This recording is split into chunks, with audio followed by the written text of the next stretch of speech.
It's time for Q&A in the Kitchen. It's a podcast and YouTube series where tattoo artists and a piercer talk about some of the more common questions and topics, those that tattoo and those that collect tattoos and piercings, I guess, and those that pierce too, may have. Brought to you in part by Skin Kitchen Tattoo and the Axiom Body Piercing Studio. What we're going to talk about today is tattoo and body piercing scams and how to avoid them. Before we get into that, I'll talk about who's here. Directly across from me is Brent Starr, tattoo artist at Skin Kitchen. Next to him is Jimmy St. John, tattoo artist at Skin Kitchen. Next to me is Jack Lowe, tattoo artist and owner of the Skin Kitchen. And I'm DaVo. I do body piercing, and I run the Axiom Body Piercing Studio. So, what kind of got this started? I'm not going to talk about that scam, but we've actually had people contact us. From what I understand, from what Jess told me, is they contacted these people claiming to be artists, contacted people directly on Facebook through Messenger and said, well, you know, here we're going to do this tattoo. It's only going to be $500 for the sleeve. You need to send me $350, and then I'll get the process started. I heard about something like this going around. It might have been a year or two ago, but I don't remember hearing that we were getting like scooped up into that. And when I first heard about it, I thought, man,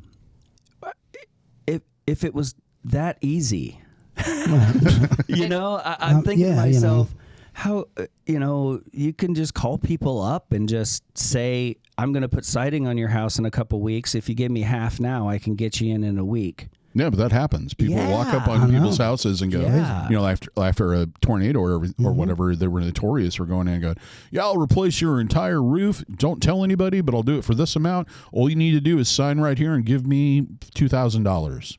Yep. And then they would vanish. Oh, yeah. You hit up 5-6 people, So, yeah. But, that's the good and the bad thing, I guess, about online. You could argue is that, it makes a scam kind of like that a little easier. But it's also easy for people to go, hey, look out for this scam and shut it down a little quicker than it would have in the 60s, I guess. No shame on the 60s. I love the 60s, I think. Yeah. I wasn't there. You got to call the paper. Regardless of what I look like, don't judge me. But, that's kind of scary, man. But also having the internet and all those tools at your disposal, it's a little bit of responsibility, I think, on the customer too, to do some research. Always. Because you can just as easily go online and be like, okay, this dude's name's this. He works at this place. Go to that place's website. Yeah. That dude's name's not on there.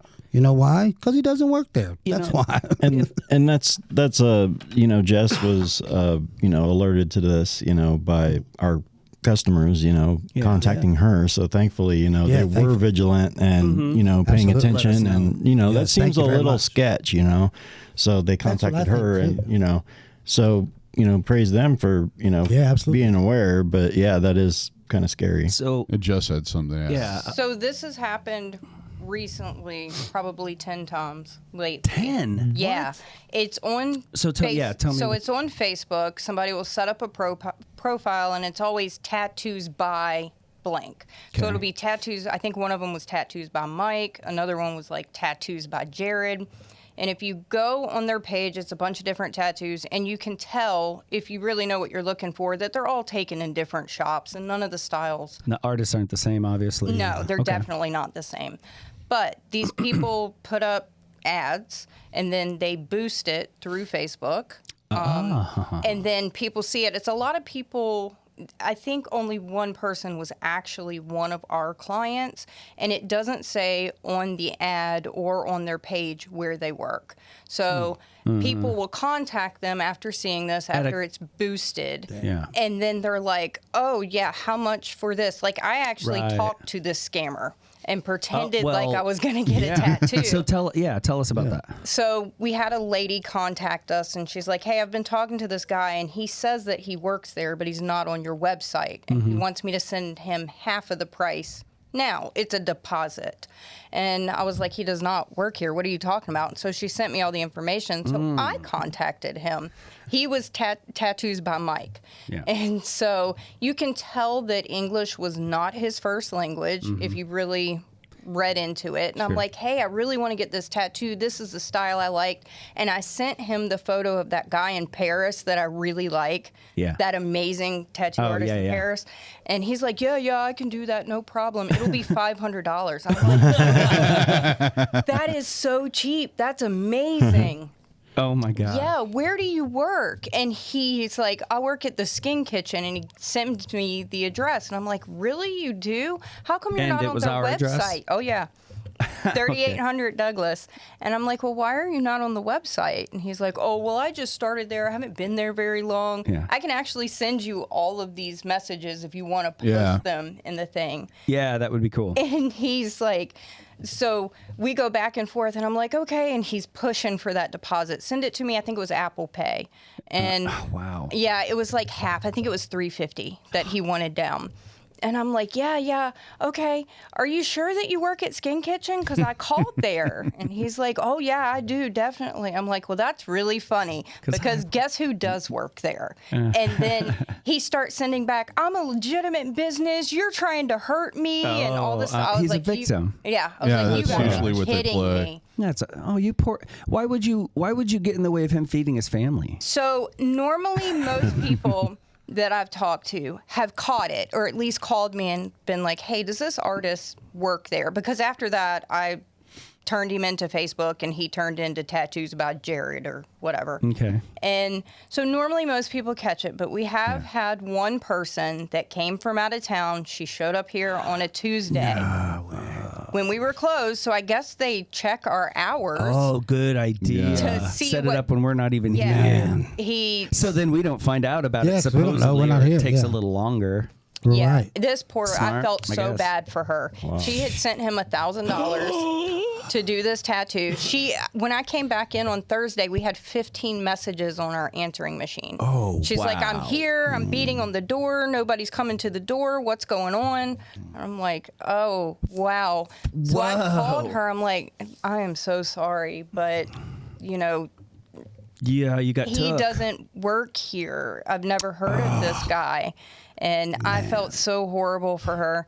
But she did what DaVo said not to do. She sent it friends and family to him, so she couldn't get the money back. Okay. Here's the thing that usually, and we've all been contacted by some idiot stranger on some type of social media that claims to be somebody or whatever that you've never heard of before, and they're very interested in you. And it's usually a romance scam. Yeah. And this is kind of the same setup. What they're going to want to do is they're going to push you off into another chat program as quickly as possible, so that if they do get reported, they can still keep in contact with you. The other thing they're going to do is if they ask for money, they're always going to ask that you send it friends and family. And the reason for that is like PayPal. I don't know about Venmo. Apple Pay, I guess, is the same. It's like if you send it friends and family, they don't take any processing fees. But if you send it legit business transaction, they take their processing cut. The reason why they do that is they will guarantee the transaction, meaning that if you come back and go, hey, this person defrauded me, they'll refund you the money. Right. If you send it friends and family, you are saying that it's my friend and I know this person. You're trusting them. You're skipping so they are not going to protect you. Right. Weird. But you save a couple bucks. Yeah. No. I wouldn't do it. Yeah, guys, come on. Don't do it. Don't spend whatever the fee is. Always contact the studio. That too. But man, that sucks. That's why it's so good. And really anything you're gonna put, any kind of value of life on, or something that is a decision that is hard to reverse. Talk to people that have had the service done by that person that you're thinking of getting, and I know there's those times where that's really not an option, but at least consider that. Don't think just because that's not an option that, well, nothing I can do. I just throw myself to the wolves and hope I don't get attacked too bad. Man, just do your due diligence. There's God, there's more incredible tattooers out there than ever now. Oh yeah, it is almost soul crushing for an artist who's been in it a long time and had their kind of handful of superstars that just really jumped out, that pushed you and made you want to try new things, try new groupings, and just expand, and always gave you something to strive for.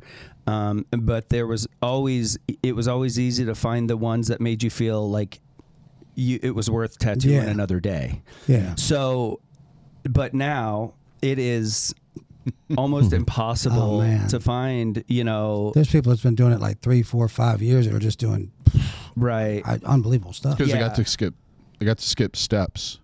Like when we started, when you guys started, you were doing it on trace paper. Well, yeah, there's a lot. And there wasn't really access to all the amount of art that that we have access to. Right. So now they don't have to do that. Yeah. They don't have to build the foundation anymore. But still, it's a little, it's a little more automated. Yeah, it makes it a little easier. Yeah, like, a little bit. It could have been a big turnout. It would probably be now. This is a conversation. If you took away that automation from tattooing, like a switch, like an EMP of tattooing went off, and you could no longer use Thermofax, you could no longer use a copy machine.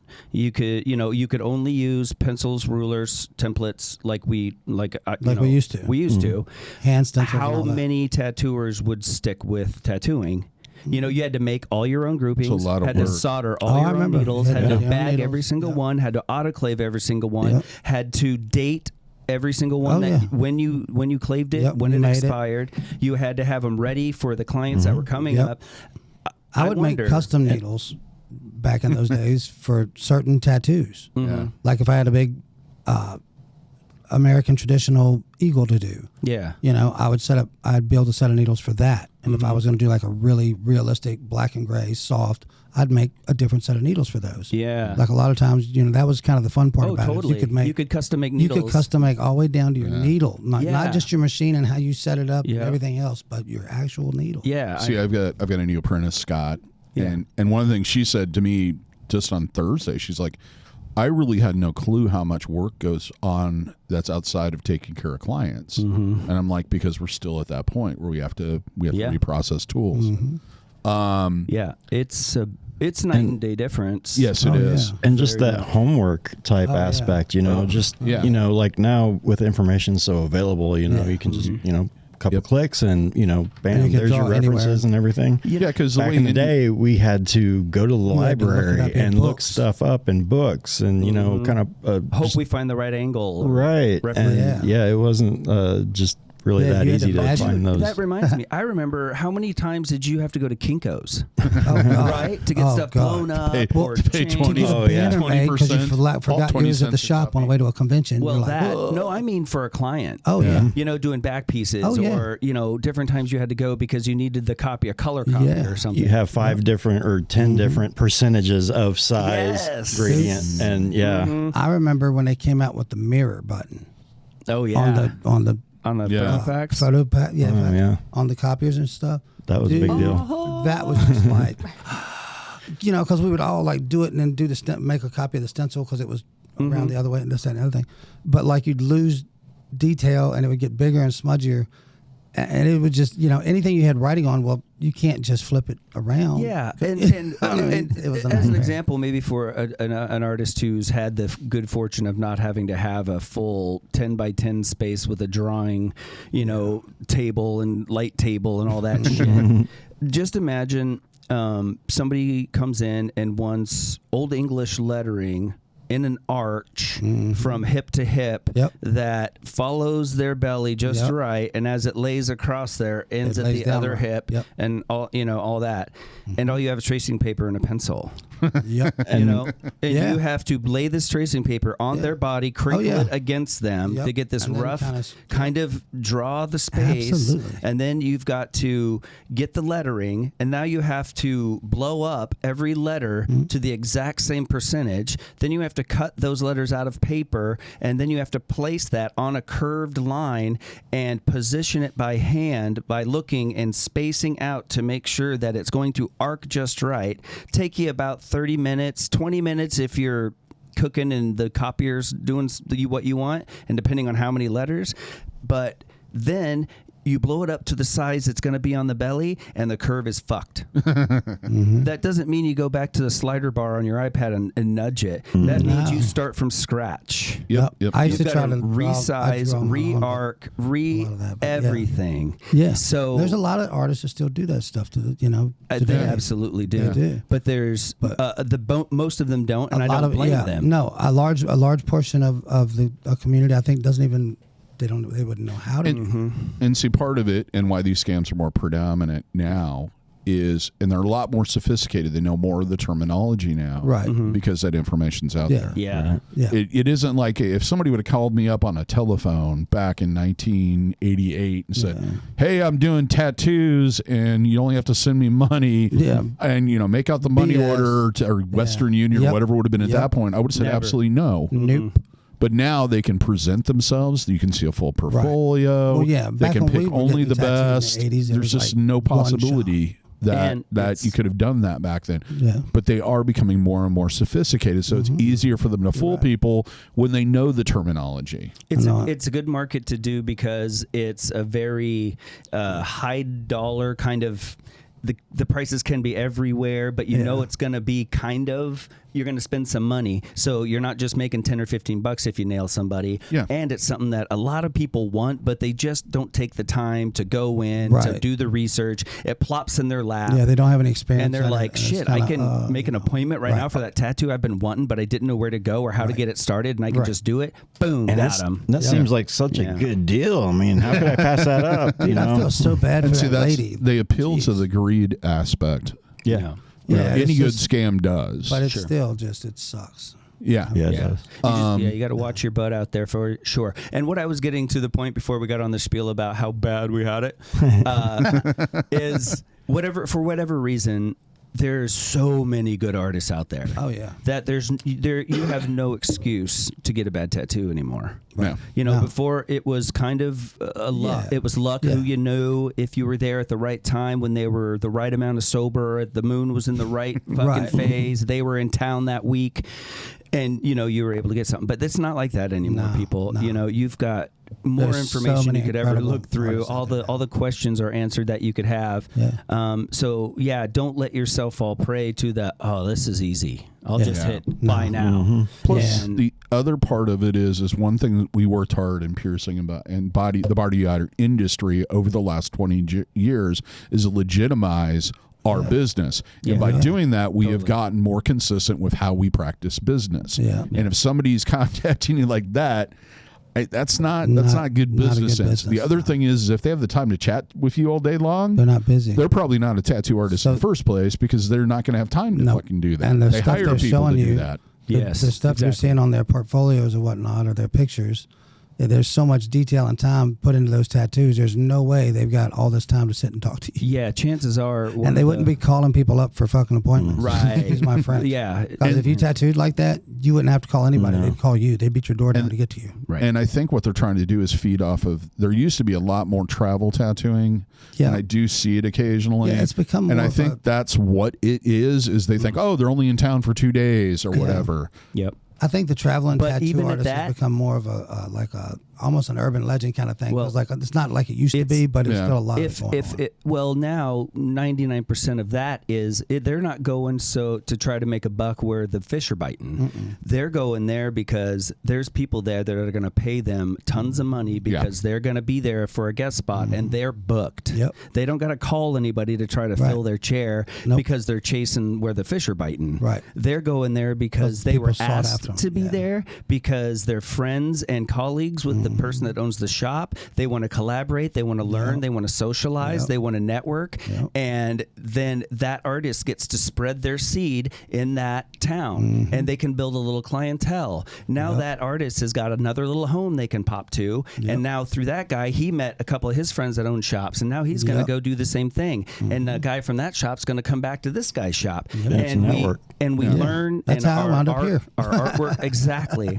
So, if someone's contacting you, telling you that they're great, they're not. No. Great people don't say nothing. ever have to say they're great. And it's funny you say that. Back when I left the first time I struck out from Virginia, like to see what else I could do, after doing the conventions and being all over. Like I knew how to do the conventions and stuff, but I was like, well, how do you just travel and, be on the road? Like buzz. So the first time I did it, I remember I made a stop at Michigan at a friend of mine's house, and I was going to tattoo him and his kids, and they're all grown, but they were all coming up, it was just a bunch of friends and stuff like Sturgis, and we just, I was going to do that. Yeah. Man, I tattooed one or two of those kids like in their 20s. Yeah. And I was so busy, I wound up staying there for like almost 2 months. Yeah. Because it was just every day I had 4, 5, 6 people that wanted to get tattooed. And I'm like, okay, I can only do so much a day. All right. And I set up a little studio there and I just worked until I was like, okay, I got it right. But I never told a person, not one, that I was in town, that I was doing tattoos, nothing. Just once I started tattooing, it was like opening the gate. You know what I mean? They just keep circling back. Yep. And it's really an awesome thing because you make some really great friends. You get some really, awesome stories. Yeah.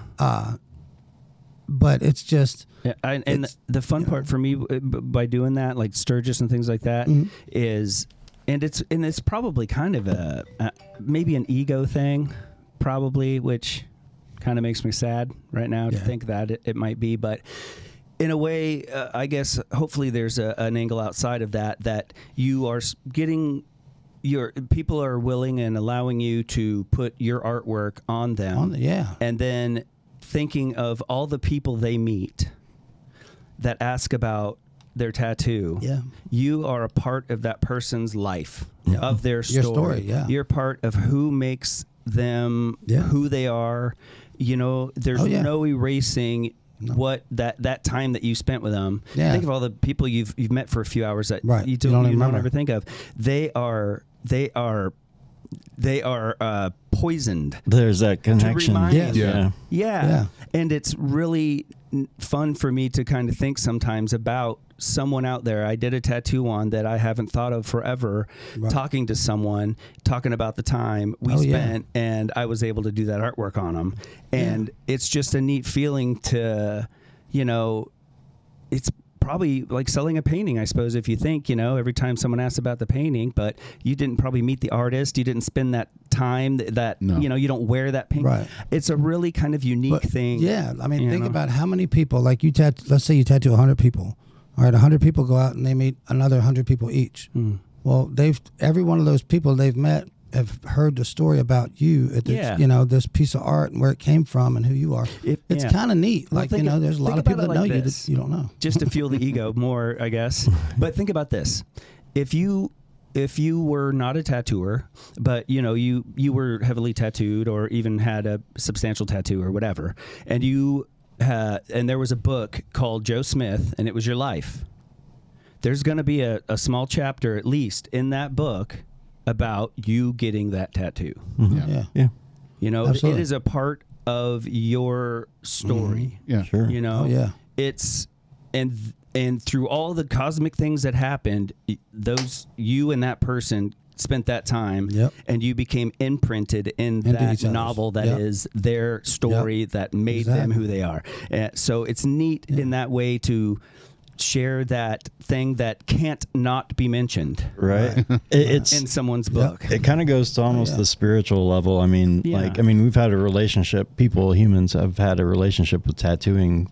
Well before any religion, organized religion, as far as we know. Yeah. So I mean, that tells you that there's that connection of it's a part of you, and somebody had to put an effort and some thought into what you represent yourself as, and the trust between that because you could find some dead humans laying around, but you couldn't prove that they interacted with each other. Except for the ones that have tattoos, because they tattooed with somebody. But if they have a tattoo on their shoulder blade, them and one other person hung out at some point, then they trusted them to the point where they allowed them to be scarred and have a foreign thing put into their body by them. So just the story of two life forms trusting and sharing the closeness, the bond they had to trust each other in that tells you millions of years of data just collected just from that act. Really. So, it's anytime you allow fun. somebody to mark your body, permanently, so to speak, as long as you're here. Right. So some other scams would be and shifting gear. Sorry. Well, it's we can label it whatever we want when we're done. Yeah, I'm sure. Long conversations. Conversations are good. Well, conversations in the interesting, kitchen. and I guess that See, we came up with a new show. It's not that. It's just that. I have that way of I keeping order. Oriented. Yeah, you're that way. Can't help it. We know it. Authority. We already talked about the tattoo gate, so I think we don't need to talk about that anymore. Just be careful, people, with deposits and etc. Another thing that came up recently was the FBI agent that got busted for sexual. Well, everybody has to say SA now because I guess you get clicked if you say what it's supposed to be. Yeah, I think it's part of the First Amendment. Yeah, on YouTube now. YouTube Amendment.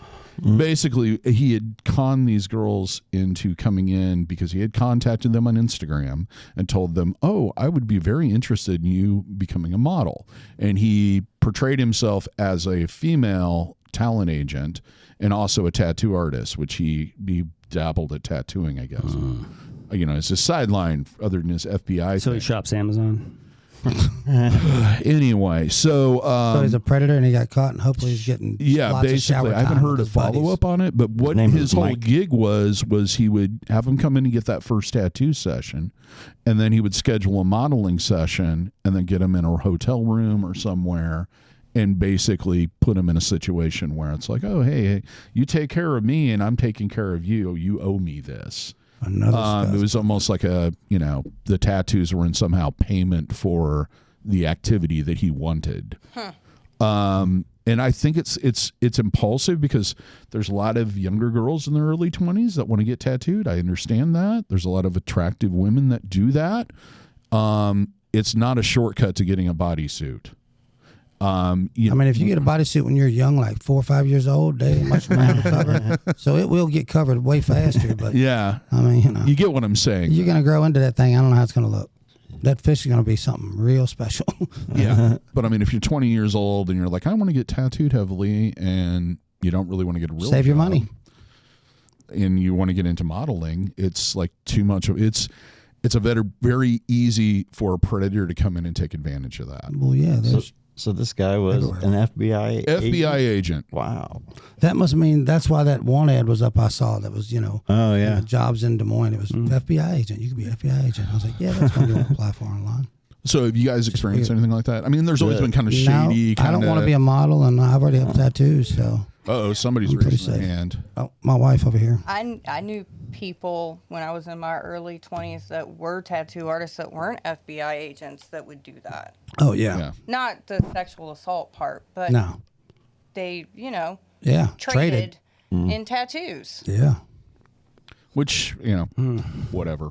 I've never done it. But I would always go to a new town when I moved towns and find a strip club and get a strip club, stripper girlfriend, and I would tattoo her, and then everybody saw it. It was like a walking business card. Yeah. I've pierced people for free that I was in relationships. You guys have tattooed people that you're in relationships with. Well, yeah. I tattoo my friends for free. Yeah. I've never went like, if I do this, I'm going to get this. That's never been the situation. No, man. I tattoo because I want to tattoo. Right. If I didn't want to tattoo, I'm not tattooing you. Yeah. No, I think I've been approached on the flip side of that. I have too. Where, it's like, I like money, Yeah. Just, how about we go in the back and you can just do this for free? I do some barter. What's going to happen back there? I do a little bit of barter tattooing, but it's not for any kind of favors like that. I want planes, guns, there was probably cars, trips. a day and age where there was some value to that.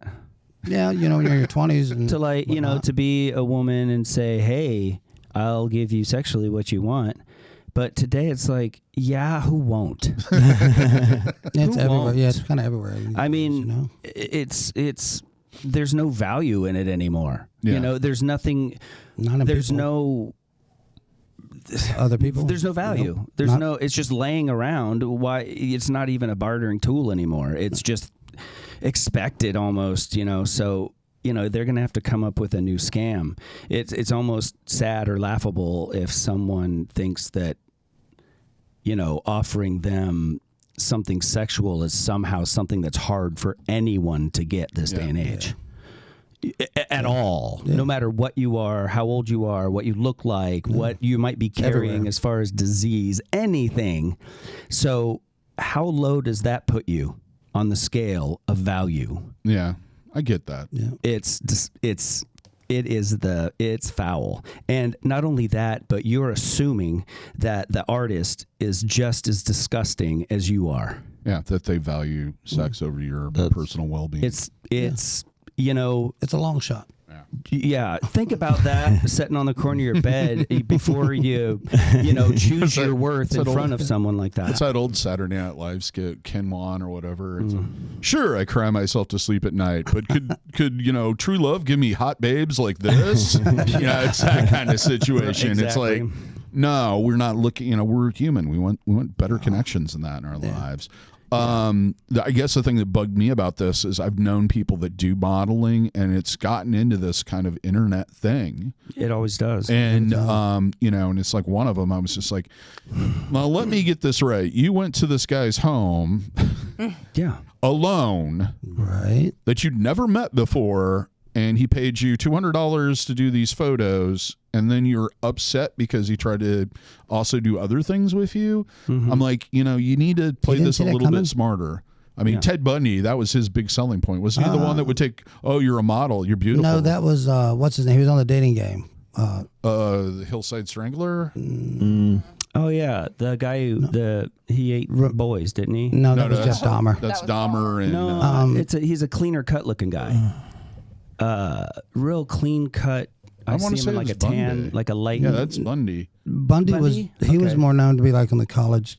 Yeah, but he would roll up into parking lots and stuff and go, "Oh, you could be a model," and let me take photos of you. Yes, Ramirez did that he was too. on the dating game. I think that's because he was a photographer for the LA Times. Yes, he was a photographer, and he would tell chicks because he was a professional photographer to take their photos and blah blah blah. And then he was on the dating game. Girls, and everybody thought he was super hot. Boys. Yep.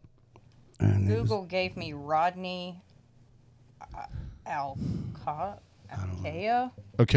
Yeah, that's the guy that I know way too much about. That was the guy on the dating show. That's it. Yeah.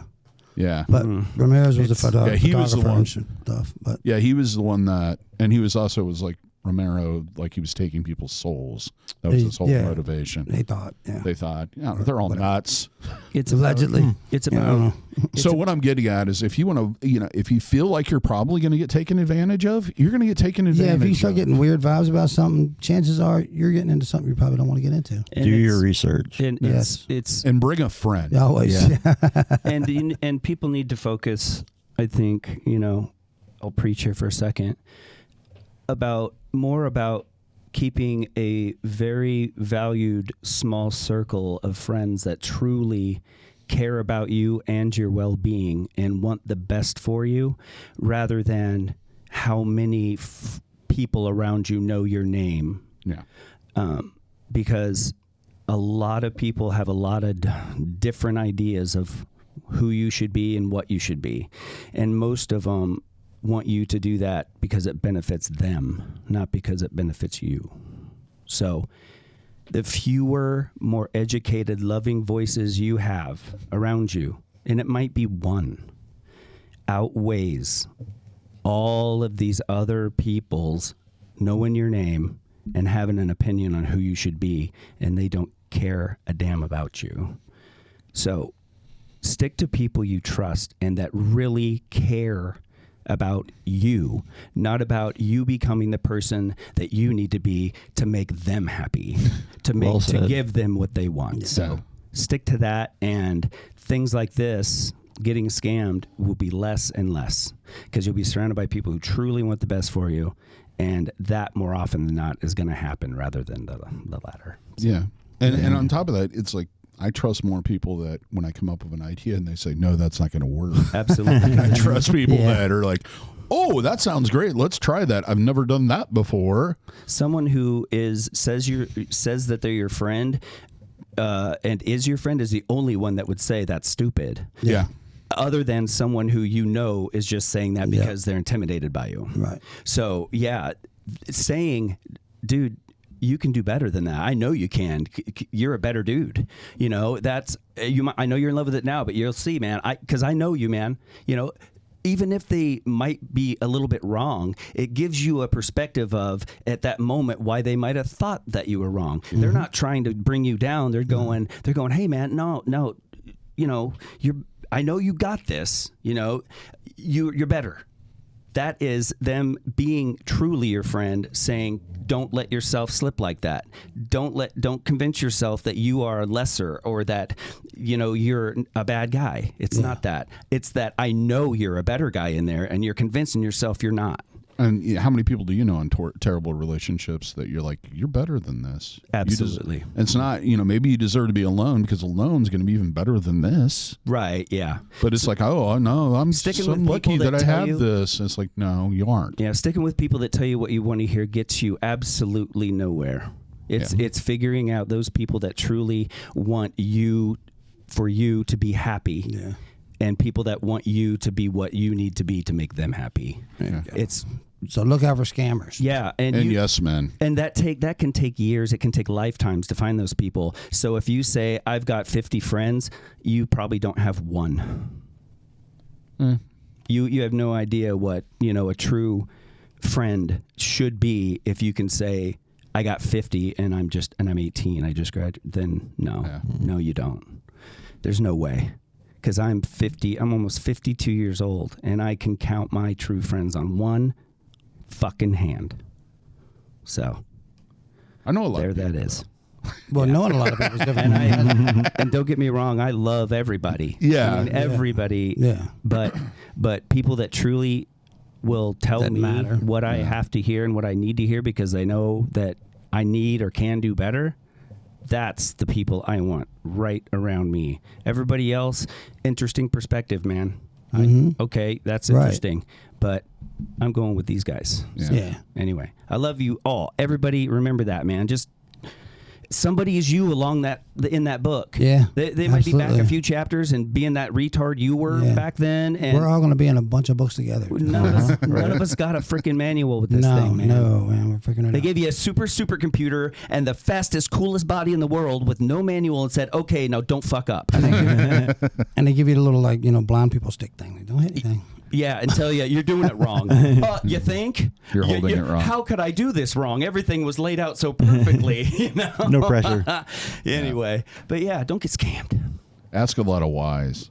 Absolutely, yeah. It's the most important question you can make about anything, regardless of what it is. If it's a business arrangement, if it's whether or not you should do something, whether or not this is a bad idea, the why is usually like, why does this appeal to me, and why is this such a great deal to me right now? Yeah. Don't fall for you won the African lottery. Just send me $4,000 and I'll send you $10 million. And that's one of those situations where, does this work out? If I do this work out for you, kind of no matter what happens to me? Or is this... you truly think that this is a great thing that will benefit me? We do get complacent with, you know, just, absolutely. Somebody has, you know, they're smarter than me, they know better than me, and it's just, okay, go along with it. Right. And don't that's do not that. a good idea. Yeah, question everything. People just don't know how to say no. You know? I do. Like this. No. Well... Collectively, we need to say no a lot more. I can say it in Russian and German and to those voices. and I'll be clear. Spanish. We need to say no to those voices that are outside that very small, trusted circle who wants the best for you. Again, interesting point of view. It's something I'll consider, but I'm going to consider it from the seats you're sitting in, and you're back a few rows. It doesn't mean I don't love you. I love everybody, and the whole world is in this auditorium.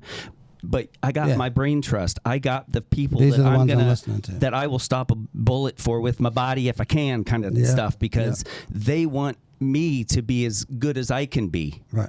And I want them to be as good as they can be. I don't want them to be as good as they can be just as long as it benefits me. Right. Yeah. You know, don't get known any more don't get than any you are better. now, because then you'll leave me. And then no. Yeah. Well, come on. Everybody likes the Roach Motel. Just the ones with the ankle bracelets on. That's my favorite analogy is, like, you know, people are like, why did all my friends end up drug addicts? I'm like, it's Roach Motel, man. Nobody wants to get high alone and destroy their life alone. Absolutely. No, man, roaches. You want company. You ever see a roach? It goes in the hotel. Yeah. And They the all have other friends. roaches come along and they're like, what's it like in there? Oh man, the food's great, man. Mm-hmm. There's everything you'd ever want in life. And then they come in there, they get stuck, and they go, why would you do that? I didn't don't want to be know. Let's alone. see how many other people we can get stuck in Check here. in, but you can't Because check if out. I'm the only one who did it, I'm an idiot. Yes. But if I got a group, we can convince ourselves that everybody are idiots. outside Yeah, is an they're idiot. So it makes me feel a lot less stupid when somebody else agrees with my dumb decisions. And with that, Yeah. I think we've beat this one to death. Yep.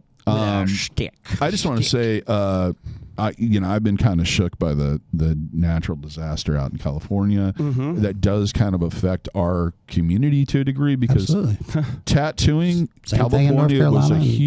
huge influx in a starting point for the modern tattooing. Body piercing, the industry began there with Gauntlet. So I'm hoping everybody's safe out there, and I'm hoping by the time this airs, it'll be over with, and you guys can start rebuilding. Yeah. Good Because luck, I'm just devastated by it. Yeah. I've got like a lot of the country does because California. Everybody lives in California. Somebody knows somebody. Absolutely. That And somebody in directly that affected. city, either through art or music or film or something that's Everything. touched our life in some way. Yeah. Oh, yeah. Yeah. Share your bed. Yeah. Yeah. You got an extra room. You got I know you're gonna people, but man, it's gonna be your house or your neighbor's house. Yeah. So remember, we're not taking anything away from each other. We're the only thing we got. Yep. Because the people that could have stopped it, they didn't. No. It's just straight up. Yeah. The people yeah. that could have stopped it didn't stop it, and they decided not to stop it. They don't care. The best thing you got is your neighbor. No. Treat them like they're you. And on that happy note. Always. Yeah. Thanks for watching or listening. If you'd like to see more of this, we have plenty on our YouTube channel. There's also, you can see listen to the audio version pretty much everywhere podcasts exist at this point in time. You have no excuse. You have no excuse. If you'd like to check out our merch, check out the merch store. Link is in the description. Jimmy asked me if the monsters are up on the site. Yeah, they are up on the site. So they've been up there for a while, which it kind of surprised me because I know I told you. Well, I forget things. I know everybody does. But now they're there. I've got lots of more. It's never mind. It's all important information. I just got to remember when to open it and read it. And the biggest thing is, if you have a topic that you'd like us to cover, well, not the biggest thing, but one of the things, please leave a comment. We're happy to answer questions or even go over topics we've done before. Hey, how about this, DaVo? We've never talked about this before. I doubt. Well, maybe. But anyway, even if someone has an interesting topic that they even want to, really put their 2 cents on, or thinks that it would be, fun for other people to hear, they could call in, or we could have them on a something, and one of these days I'll figure out all the technology on that, but we can do that. Yeah. We could do And Zoom or something. at very least, though, it wouldn't, it could be something that was done, in an office situation, recorded, and then, but yeah, that would be kind of neat. So Send don't us be shy. videos or Let's get comments or whatever's easiest for you to achieve. Yeah. Yeah. That'd be fun. And we'll take a look at them and take it from there. Absolutely. But till next time, here's hoping all your tattoos and piercings heal with ease and without a single issue. And if you're in the Des Moines, Iowa area, we would all love to see if you're tattooing and body piercing needs in the future. Have a good day, everybody. Take care, and we'll see you in the next episode. Be good.